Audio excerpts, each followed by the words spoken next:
Good morning mga control, meron tayong order na 10 HP VFD inverter, request ng client natin sa Parañaque, kakabit natin sa isang plate machine.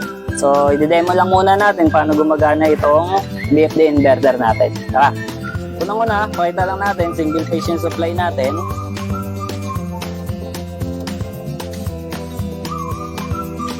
So, meron tayo ditong over voltage protection na relay na ginamit. Currently, ang nare-read nating supply ay 224 volts. So, single phase ang input natin dahil sa extension. Tapos, meron tayo ditong 3-phase na motor. So, testingin natin ito i-run. So, ayan. Ang purpose ng VFD inverter para mabari din natin yung speed. So, pwede nating taasan yung speed at bagalan.